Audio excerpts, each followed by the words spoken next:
Hello student, today we are going to discuss remaining part of haloalkanes and haloarenes. So today class based on the chirality. So what is meant by chirality? An object cannot be superimposed. An object cannot be superimposed on its mirror image is called chiral और this process is known as the chirality. चलिए समझते हैं कि कौन से ऐसे object होते हैं जो चायरल बोलते हैं या किरल बोलते हैं इसको एक्चुअल में। जैसे ये हमारा हैंड है लेफ्ट और उसके बाद में आपको राइट हैंड की इमेज दिखाऊंगा, ठीक है। तो मैं इसको ऐसे ड्रॉ कर देता हूँ, राइट। तो ये मेरा लेफ्ट हैंड है। अब मैं अपना यहाँ पर राइट हैंड ड्रॉ कर देता हूँ, देखेंगे ध्यान से। इजिली आपको चायरलिटी क्या होती है समझ में आ जाएगी, राइट। और फिर हम इसको एप्लीकेबल कर पाएंगे केमिकल फॉर्मूले के अंदर, देखेंगे इस तरह से। ये मैंने अपने हैंड को ड्रॉ किया है। अगर मैं यहाँ पे ये एक मिरर रखता हूँ तो मेरा जो लेफ्ट हैंड है वो ऐसे ही इमेज दिखाई देगा, राइट। देखो ये हमारा लेफ्ट है और ये हमारा राइट हैंड है, ठीक है। अगर मैं इसको इस तरह से रोटेट करूँ, लेफ्ट और राइट को मैं ऐसे रोटेट करूँ, ये मेरा लेफ्ट राइट जैसे ये मिरर इमेज दिख रही है, राइट, ठीक है। मैं इसको इस तरह से ऐसे रोटेट करूं और ऐसे इसके ऊपर अगर मैं इसको रखता हूं तो ये फिट नहीं हो रहा है, देखेंगे ध्यान से, राइट। ऐसे नहीं रखना है, लेफ्ट ये राइट, जैसे बीच में मिरर रखा हुआ है तो इसको हमने कैसे करना है, इस तरह से 180 पर रोटेट करके इसके ऊपर हमने इम्पोज कराना है। तो ये इस पे फिट नहीं आ रहा है, देखो इसको ओवरलैप नहीं कर पा रहा है, देखेंगे ना। तो ऐसे इमेजेस जो होती हैं, ऐसे जो ऑब्जेक्ट होते हैं उनको हम किरल या चायरल ऑब्जेक्ट कहते हैं। और ऐसे इमेज जो इम्पोज नहीं करते हैं ऐसे ऑब्जेक्ट को हम बोलते हैं non super imposable mirror image, mirror images, right. ये ऐसे बहुत सारे ऑब्जेक्ट हैं जो हमारे हैंड हो गए, उसके अलावा भी बहुत सारी चीजें। जैसे अगर हम नॉन चायरल की बात करें तो ऐसे ऑब्जेक्ट जैसे ये एक स्फीयर है और यहाँ पे मैं मिरर रखूंगा तो ये स्फीयर ऐसा दिखाई देगा, राइट। अब इस स्फीयर को उठा के मैं इसके ऊपर इम्पोज कर सकता हूँ, ठीक है। ऐसे बहुत सारे आपको ऑब्जेक्ट देखने को, जैसे ए लेटर है तो यहाँ मिरर रखा मैंने तो ए को उठा के ऐसे इसके ऊपर रख देंगे, इसके ऊपर फिट आ जाएगा। ऐसे ऑब्जेक्ट को हम क्या बोलते हैं, नॉन चायरल या ए कायरल हम कहते हैं, राइट। ये क्या होते हैं, super imposed mirror images.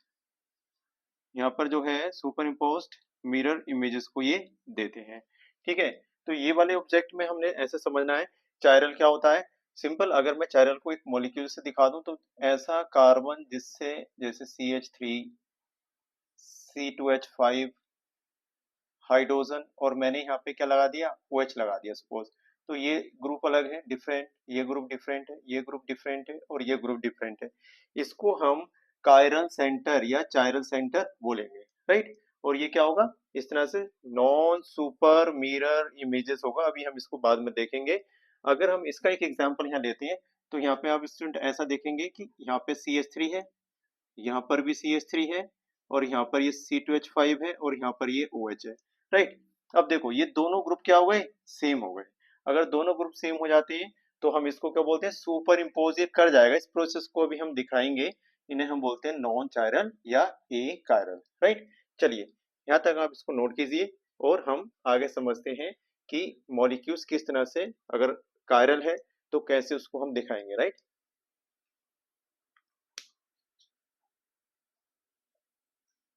Now student हम सीखेंगे कुछ एग्जाम्पल जो बताएंगे कायरल और ए कायरल को। चलिए मेरे पास यहाँ पे एक एग्जाम्पल है जो कि मैंने यहाँ पे दिया है प्रोपेनटोल। ये एनसीईआरटी के कुछ एग्जाम्पल मैं यहाँ ले रहा हूँ, राइट। तो इस कार्बन को आप देखिएगा, इस कार्बन से ये CH3 सेम ग्रुप है तो ये वैसे कार्बन क्या है, ए कायरल है या नॉन कायरल कार्बन है, राइट। और यहाँ पे क्या करना है, मैंने इस तरह से मिरर को लगाना है। ये मैंने मिरर लगा दिया है तो ये ए इमेज है सपोज और ये हमारी बी इमेज है। और इस तरह से देखेंगे ये mirror image to each other है, ए और बी। अब जरा देखो ध्यान से, यहाँ पे मैंने 180 पर रोटेशन करना होता है क्योंकि जो मशीन होती है पॉलिरीमीटर जो डेक्स्ट्रो लीवो बताती है वो इस तरह से हम उसको शो करते हैं। एक बार उसका छोटा सा कॉन्सेप्ट मैं आपको बता दूं। देखो मशीन होती क्या है जिससे ये चेक किया जाता है, यहाँ पे आप देखिएगा उस मशीन का नाम होता है पोलेरीमीटर। एक छोटा सा मैं स्ट्रक्चर बना के बता दूं उसका। एक्चुअल में यहाँ पे एक लाइट लगी होती है इस मशीन में, और उसका रोटेशन चारों दिशाओं में होता है। यहाँ पे हम क्या रखते हैं, ये जो होता है एक निकोल प्रिज्म होता है, इसे बोलते हैं हम Nicol prism. Nicol prism calcium carbonate का बना होता है। इसके सामने से जब ये लाइट पास होती है तो यहाँ पे एक ऐसा ऑब्जेक्ट होता है जिसमें लाइट का जो रोटेशन होता है वो एक ही डायरेक्शन में होता है। और ऐसे इस रोटेशन को जो एक ही डायरेक्शन में है इसको हम प्लेन पोलराइज लाइट यानी पीपीएल कहते हैं। और यहाँ पे मैंने कोई ऑर्गेनिक मिक्सचर को रखा है, ये मैंने ऑर्गेनिक मिक्सचर को रखा है। तो ये पॉसिबल दो तरह से बिहेव करेगी लाइट। एक बार ऐसे ये लाइट जो है ऐसे रोटेट करती हुई स्क्रीन पे दिखाई देती है, जिसे हम बोलते हैं डेक्स्ट्रो। डेक्स्ट्रो का मतलब क्लॉकवाइज, डेक्स्ट्रो का मीनिंग होता है क्लॉकवाइज। अगर क्लॉकवाइज रोटेट कर रही है तो उसको डेक्स्ट्रो या इसको प्लस कहते हैं या स्मॉल डी से लिखते हैं। और अगर यही लाइट कुछ इस तरह से ऐसे एंटी क्लॉकवाइज रोटेट कर रही है तो इसको हम क्या बोलते हैं, लीवर रोटेटरी। ठीक है, इसे क्या बोलेंगे हम, लीवर रोटेटरी। और इसको माइनस सिंबल या स्मॉल एल से हम डिनोट करते हैं। तो हमें इस तरह से कोई भी कंपाउंड जिसमें चायरल सेंटर यहाँ पे होगा वो डेक्स्ट्रो या लीवो या दोनों शो करता है। और ऐसा मिक्सचर जो डेक्स्ट्रो एंड लीवो दोनों शो करता है उसे हम क्या बोलते हैं, रेसमी मिक्सचर कहते हैं। और रेसमी मिक्सचर एक क्लॉकवाइज घूमता है और एक एंटी क्लॉकवाइज रोटेट करता है, जिससे एक दूसरे के रोटेशन को कैंसिल कर देते हैं। ठीक है, and this process is known as the racemization. आगे इसको समझेंगे हम। अब यहाँ पे आ जाते हैं हम मॉलिक्यूल्स में, राइट। चलिए यहाँ देखिएगा, तो अब मैंने इसको 180 पर रोटेट करा है। 180 पे जब रोटेट करते हैं ध्यान रखना कि ये वाला जो वेज लाइन है सॉलिड और ये डैश लाइन, इनके जो ग्रुप होते हैं इनको मैं एक्सचेंज करता हूँ। एक्चुअल में ऐसा हम करेंगे, ठीक है। तो 180 डिग्री पे मैंने रोटेट करा। अब ये वाली इमेज जो मुझे सी मिली हुई है, इस वाली इमेज को उठा के इसके ऊपर इम्पोज कर रहा हूँ मैं।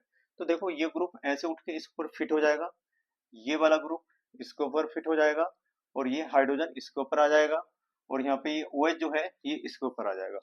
यानी यहाँ पे हम ये बोलेंगे ए और जो सी है क्या है, सुपर इम्पोज्ड है, सुपर इम्पोजेबल मिरर इमेज हो गई।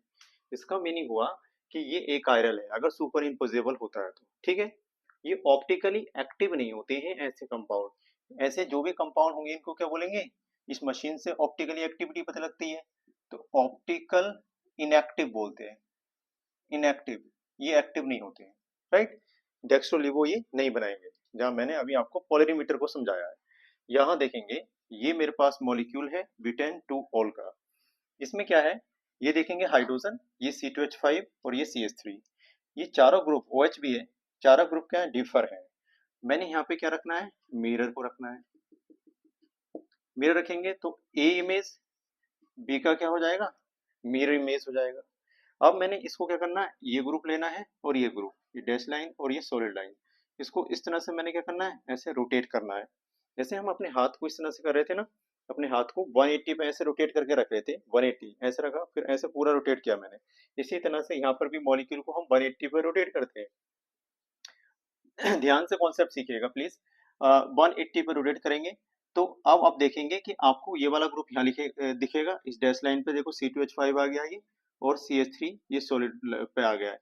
अब जो ये C है हमारे पास, इस C को A के साथ क्या कर रहे हैं, इम्पोजिबल करा के देखेंगे। तो यहाँ पे C2H5 है और यहाँ पर क्या है, इस लाइन पर देखो डैश वाली पे CH3। यहाँ C2H5 है तो यहाँ CH3 है। इसका मीनिंग A और C जो है ये A है और ये C है, ये क्या है, नॉन सुपर इम्पोजेबल। इन्हें हम बोलेंगे non super imposable mirror images. अगर ऐसा होता है तो ये जो कंपाउंड होता है ये कायरल होगा। कैसा होगा, कायरल होगा। और हम ये भी कह सकते हैं ये क्या होगा, ऑप्टिकली एक्टिव होगा। ऑप्टिकली एक्टिव मतलब एक होगा डेक्स्ट्रो और एक होगा क्या, लीवो। अब जरा समझते हैं, ऐसे कोई भी कंपाउंड जो डेक्स्ट्रो लीवो होते हैं, जैसे ब्यूटेन 2 ऑल है तो मैं इसको कैसे लिख दूंगा, मैं लिख दूंगा, मैं यहाँ लिख देता हूँ ब्यूटेनॉल टू ऑल जो है इसको मैं प्लस माइनस सिंबल दिखा दूंगा। यहाँ पे क्या दिखा दूंगा? Plus minus. प्लस किसको बताता है, ध्यान रखना, प्लस बताता है डेक्स्ट्रो को और माइनस बताता है लीवो को। ठीक है, तो plus minus butan, butanol two ol, sorry butan two ol. ठीक है, बीटेन टू ऑल।